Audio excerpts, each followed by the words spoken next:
সুন্দরপুর নামের একটি ছোট্ট গ্রামে থাকত এক পরিশ্রমী চাষি, নাম রোহান ও তার স্ত্রী জাহানারা। রোহান প্রতিদিন ভোরের আলো ফুটতেই নিজের খেতে যেত। সারা দিন মাঠে কাজ করে সন্ধ্যার সময় ফিরে এসে সে খুব যত্ন করে দেখাশোনা করত তার পোষা হাঁসগুলোর।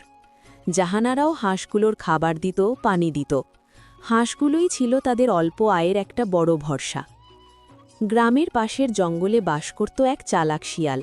বহুদিন ধরে সে দেখছিল রোহানের উঠোনে কতগুলো মোটা তাজা হাঁস ঘুরে বেড়ায়। তার মুখে জল পড়ে, কিন্তু সাহস পেত না, কারণ রোহান সন্ধেবেলায় উঠোনে থাকত। এক গভীর রাতে চাঁদের আলোয় শিয়ালটি নিঃশব্দে চাষির উঠোনে ঢুকে একটি হাঁস খেতে লাগল। খেতে খেতে বলল, আজ তো একটা খেলাম, কাল আবার আসবো আর একটা খাবো। পরের দিন রাতেও শিয়াল এলো, কিন্তু এবার সে ভাবল, যদি এখানে খেতে গিয়ে কেউ দেখে ফেলে, বরং হাঁসটা নিজের গুহায় নিয়ে যাই। সে হাঁসটি মুখে করে নিজের গর্তে ফিরতে লাগল, কিন্তু মাঝপথে তার সামনে এসে দাঁড়ালো ভয়ঙ্কর বাঘ। বাঘ গম্ভীর গলায় বলল, ওই হাঁসটা আমাকে দে, আমি অনেক দিন হাঁসের মাংস খাইনি, দে দে আমায় দে। শিয়ালের বুক কাঁপতে লাগল, কিন্তু শিয়াল তো শিয়ালই, চালাক। সে ভাবল, হাঁসটাও যাবে, আবার আমাকেও খেয়ে নিতে পারে।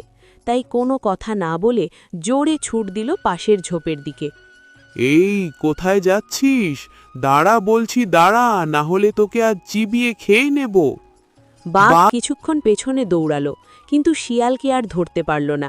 শিয়াল হাঁসটিকে নিয়ে নিজের গর্তে ঢুকে রক্ষা পেল। আজকের মতো তো বেঁচে গেলাম, এবার হাঁসটাকে তাড়াতাড়ি খেয়ে ফেলতে হবে। এদিকে রোহান ও তার স্ত্রী লক্ষ্য করল যে প্রতিদিন একটি করে হাঁস কমে যাচ্ছে। তারা খুব চিন্তায় পড়ল। জাহানারা বলল, এভাবে চললে তো আমাদের সব হাঁস একদিন শেষ হয়ে যাবে। আজ রাতে লুকিয়ে থাকব, দেখি কে চুরি করছে। রাত নেমে এলে তারা গাছের আড়ালে লুকিয়ে থাকল। মাঝরাতের দিকে দেখা গেল চালাক শিয়ালটি আবার হাঁস ধরতে এসেছে। সে চুপি চুপি হাঁসের দিকে এগোতেই রোহান লাঠি হাতে ঝাঁপিয়ে পড়ল।